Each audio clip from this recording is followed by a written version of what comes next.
here on Democracy Now! I'm Amy Goodman. We turn now to Russia, where police in Moscow used violent force to stop an opposition protest Saturday. Nearly 1,400 people were rounded up in what's been described as the largest mass arrest in Russia in a decade. Meanwhile, one of Russia's most prominent opposition figures, Alexei Navalny, has been hospitalized after suffering an acute allergic reaction in jail. Navalny's doctor said he may have been exposed to some toxic agent. Navalny was arrested Wednesday ahead of Saturday's protest and sentenced to 30 days in jail. Saturday's protest was organized to denounce the recent barring of opposition candidates from running in an upcoming election for Moscow's city council. Protesters spoke out against the election authorities. We're here so that the independent candidates for whom we have left our signatures would be allowed to participate in the election. They should take part, and the citizens should vote. If they were allowed, let people decide for themselves who will represent them. That is it. We're joined now by Samuel Greene, director of the Russia Institute at King's College London. His book, co-authored with Graham Robertson, is just out. It's titled Putin versus the People, the Perilous Politics of a Divided Russia. He's also author of Moscow and Movement, Power and Opposition in Putin's Russia. Samuel Greene, welcome to Democracy Now! It's great to have you with us. Talk about the significance of this mass arrest of over 1,300 people.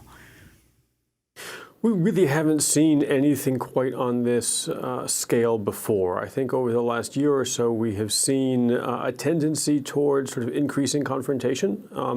Obviously, the opposition increasingly frustrated. They're not able to get on the ballot. They're not able to get the constitutional rights that are guaranteed to them in terms of participating in elections, and in fact, the right to assemble peacefully in protest, which is also guaranteed by the Constitution. The government has banned more and more protests, but we've also seen at those protests that they have been more frequently bringing out the riot police. And if, a few months ago we used to see, a couple dozen, maybe a couple hundred people being carted away in police vans, now we're seeing much greater numbers, and we're seeing a lot more violence, right? So we saw, broken bones, we saw blood, we saw things being thrown. We saw, if you see the video, some of what you were just showing earlier this morning, right? There's clearly a fairly vicious response. And I think it's worth noting that this response is not provoked, right? So the protesters are, to an extent, breaking the law in that the protests were not sanctioned by the government, but they were doing nothing more than occupying a public space, right? We didn't see rioting, we didn't see destruction of property, we didn't see rock throwing and that sort of thing. And talk about what's happened with Alexei Navalny, who was imprisoned on Wednesday. They said he was calling for the protests on Saturday, and now it's not clear what has happened to him. It is not at all clear, right? So he is periodically dragged off to prison for a period of time. This time it was for 30 days on the charge of calling for people to participate in an unsanctioned protest. He's fairly familiar with this drill, as a lot of opposition figures in Russia are these days. He was, during or just after the protests, sort of moved off to a hospital with what was called a severe allergic reaction. The report was that there was a lot of swelling around his face and neck.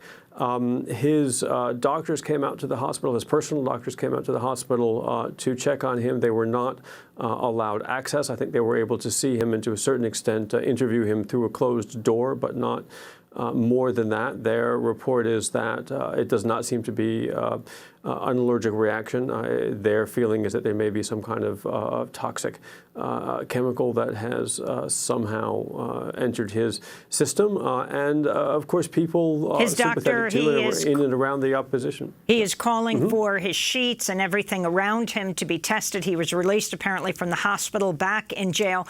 And for people who don't know who Alexei Navalny is, if you could explain, and what's his relationship with Putin? Well, it's not a pleasant relationship. Navalny has been probably the most prominent opposition leader in Russia since the last major wave of protests against Putin emerged in 2011, 2012. He is a lawyer and a anti-corruption campaigner who's built a network of activists around the country, both to run anti-corruption investigations into public officials, including the president himself, but many others in the system, and to contest elections for office really throughout the political system. So going up from things like city councils, as we have coming up the Moscow City Council election in September, right up to the presidency. Navalny himself was barred from running in the presidential election in 2018, which, of course, Putin won handily. In a recent tweet, Samuel Greene, you wrote, Putin knows he's more likely to be brought down by elite defection than by mass unrest. Can you explain? Sure. Right. So, Putin's role in the Russian political system, at least as I understand it, right, is to make the system work for the people at the top of the system, right? So there are a lot of very powerful interests in the economy, in the bureaucracy, in the security services, who, themselves are not exactly legitimate with the average Russian citizen, who see them as sort of living off the wealth of the country at a time when many Russians are not doing very well, right? When there's growing inequality and so on. Putin's role is to manage that system, but really, very importantly, to make sure that to manage the relationship with the Russian people, right? He can be popular at a time when the rest of the Russian elite are not, and he's been able to do that reasonably well. But what we've been seeing in recent months is the economy really has stagnated. Really, for the last 6 years or so, we've seen declining real incomes for ordinary Russians and no light at the end of the economic tunnel. So we've seen Putin's poll figures begin to decline. We're seeing now a majority of respondents to opinion polls in Russia say they think the country is headed in the wrong direction. And that causes some nervousness among elites in terms of whether or not Putin is going to be able to continue to run the system in their interests, right? And so he may have wanted to send a signal, right, to those elites that he is going to have, if you will, the courage of the system's convictions, right? That he will put the force of the state at the service of their interests and not be reticent to use violence, if need be, in managing the relationship with the opposition and perhaps with the public more broadly. Can you also talk about the murder of a very prominent LGBTQ activist, Yelena Grigorieva, and I'm sorry if I'm mispronouncing it. Last August, dozens of LGBT activists were arrested during a banned protest in St. Petersburg, speaking up for sexual minorities. What happened to her? Well, we don't really know. It is a little reminiscent of some of the conversations you were just having with your guests around the Baltimore and the climate of race in the United States, right? So Putin has run some of his campaigning and rebuilt a large part of his legitimacy around the use of wedge issues in ways that are familiar, I think, to American listeners and voters. One of the most powerful of which has been pushing against the LGBT community in Russia. So there's been a lot of punitive legislation, but there's also been just a lot of rhetoric, right, which has empowered people who are homophobic and who are inclined to use violence to feel that they can act with impunity. And so we have really, since this came to the fore in about 2012, we have seen increasing levels of violence among LGBT activists and, frankly, just members of the LGBT community in general. And because of the stigma associated with it, it's something that the police are simply not going to investigate with any seriousness. And so we're not likely, unfortunately, ever to know exactly what happened in this case. You mentioned the comparison with Baltimore. What effect does President Trump's deference to Putin have on Putin and on Russians in general? I mean, you have these mass arrests that happened, the largest in a decade, of almost 1,400 people arrested. Trump doesn't tweet against that. He tweets against Baltimore, saying no human would want to live there.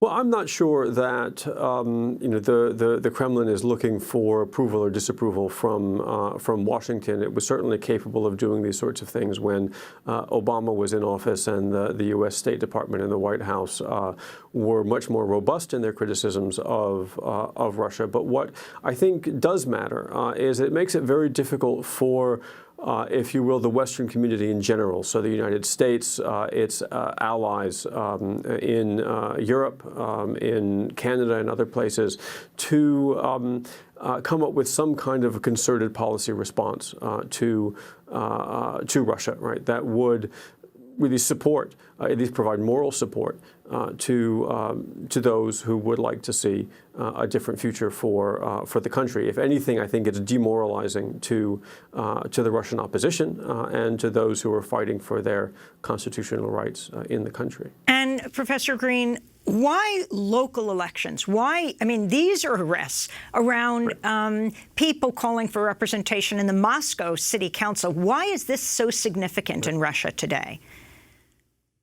Well, there's a couple of reasons, right? So first of all, Moscow does have the largest concentration of sort of opposition supporters and potential opposition voters in the country. So if there's any part of Russia where they are likely to get some headway in elections, it is probably going to be Moscow. They have had representation on Moscow City Council before. Alexei Navalny himself ran for mayor back in 2014 and did a reasonable job of it.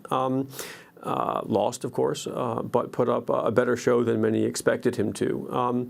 And we have seen, a lot of the opposition's efforts really concentrated in Moscow as a result of that. They see that both, I think, as a way to get some momentum and to get some symbolic victories, but also really as a way to demonstrate to voters maybe more broadly, right, that they can have an impact, right? I think that the problem for the opposition in Russia is not so much that most Russians think that the country is well governed. They understand the level of corruption. They understand the level of dysfunction. But most Russians wouldn't believe that if you were to elect somebody else, that very much would change in their lives or in the way that the country is run. So the task for the opposition is, even if only on a local level, on a small scale, to begin to demonstrate to people that elections actually matter and can bring some change for the good, right? Given that the Kremlin has not been able, through economic policy or social policy or other means, really to